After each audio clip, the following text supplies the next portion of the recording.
So, remember the whole conversation about a Galaxy Fold that can finally compete with the designs we've seen from Chinese manufacturers? Well, let's just say we've got some possible good and sort of bad news.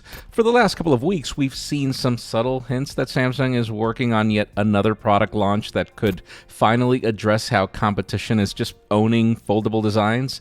At first, we thought we'd get some sort of teaser at the Galaxy Unpacked, if not a product. But that actually didn't happen. We sort of saw a teaser of something that's more related to VR.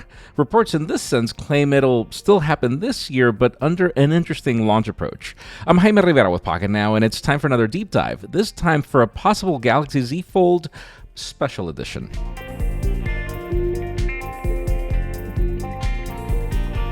So for a bit of context, it's no secret that Samsung has been making some design moves when they hired Huey Lee at the beginning of last year. It makes sense for the company to think outside the box and bringing a design expert from a completely different industry, this time being Mercedes and automotive. But then that has left their ability to change in a bit of a pickle. Usually smartphone designs can take up to 3 years to come to fruition.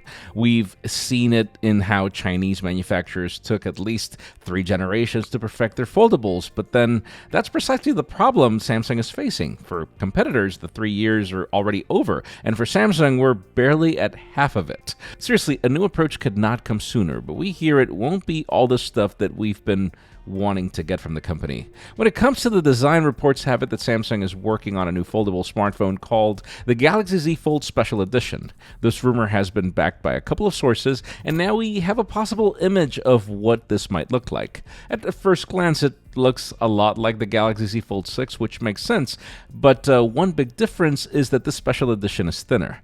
Now, in everything else, well, the phone seems to have a flat frame with slightly rounded corners. They're not going to reinvent the wheel here. The camera setup is also different from the Fold 6, so it will be easier to tell the two phones apart. Even though the camera island might look thicker, it's important to remember that the phone itself is thinner, which could be why. The back of this device looks like brushed metal, but it's probably glass made to look like that. The power button, which also works as a fingerprint sensor, is on the right side along with the volume buttons, just like pretty much every other Samsung phone. Now, when the phone is unfolded, it's only 4.9 millimeters thick, but then when folded, it's 10.6 millimeters. Yeah, it's a dramatic improvement compared to Samsung's current model, but not something that'll break records. We've yet to hear how the company plans to deal with the width of the outer display, though, but I'm sure more information will emerge soon. Now, the biggest elephant in the room for the Galaxy Z Fold has always been, since Generation 3, how to tuck the S Pen. I love having its ability, but hate needing a case for it. This Galaxy Z Fold Special Edition will most definitely have support for it, and especially when Honor, Oppo, and even Tecno are providing the functionality.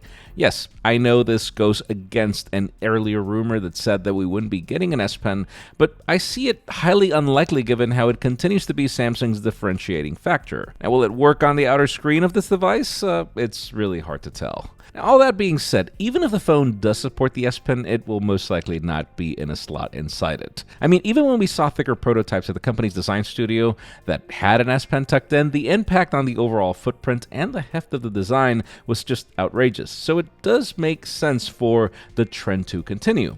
I seriously wish they'd figure out how to make it part of the hinge or something, but hopefully that happens in the future. Now, once we switch the conversation to specs, this is when things start getting tricky. Reports have that this Z Fold Special Edition will feature the same core specifications as the base model, meaning that it will be powered by the Snapdragon 8 Gen 3 for Galaxy with 12 gigs of RAM. I know, we're already so close to the next Snapdragon Summit that this is already making the phone slightly unattractive. I know Honor and others have followed the same strategy of using old chips, but for Samsung, this would be probably the first time. Now, as for the rest of the internals, we hear that it will also have the same storage options from 256 gigs to 1 terabyte. Obviously not expandable, which is sad considering that the SIM card slot is pretty much designed for the functionality since, I don't know what, last year? We also hear a 4400 mAh battery, and then the other unattractive bit is that it'll reportedly run on Android 14. Seriously, at this point, I'm already concerned when the company might plan to announce this phone, if it ever does, because even that would not play in its favor. Anyways, A possible improvement is that we hear that the cameras will change. Right now, the camera system on the base model includes a 50-megapixel triple camera setup and the 4-megapixel internal front camera that's useless. Reports have that at least the primary sensor of this new special edition will feature Samsung's 200-megapixel main camera, though it's unclear about the rest. Now, we just wonder if it'll be butchered in functionality compared to the Ultra, pretty much like we see between the Pixel 9 Pro and the 9 Pro Fold. Last but not least, let's talk about possible availability, as this is another bit of a disappointment when I read the news. At the moment, there are no rumors or official information yet regarding the release date for this special edition device, leaving us in the dark about when we can expect to see this new model hit the market. Some say October, but seriously, we're pretty much already on top of that. The main problem is availability, as sadly reports suggest that the special edition could be limited to certain countries at launch. Some rumors hint that it might be exclusive to certain countries in Asia, which pretty much follows the Chinese playbook of testing the product first before massive adoption.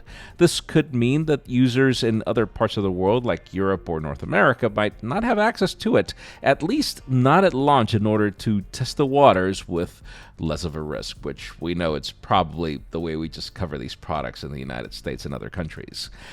To conclude, let's just say that while the new Z Fold Special Edition is a must, we wonder if it's in Samsung's best interest to keep this product at bay for its major markets. I'm definitely excited for the possibility of this phone, even if it launches too late, just to finally see what the company can do from a design perspective, particularly with Huey Lee's new tenure. Whether that happens or not, it's yet to be seen, but one can only hope. Let's just see how October ends up playing out, because we already have the Pixels. Let me know what you think about this possible update in the comments down below, and while you're at it, follow us on social media and subscribe to our channel for more videos like this one. You can also follow me on my personal handles to see me want this particular foldable more than ever. Please give this video a thumbs up if you like what you saw. I'm Jaime Rivera. Thanks so much for watching. We'll see you on the next one.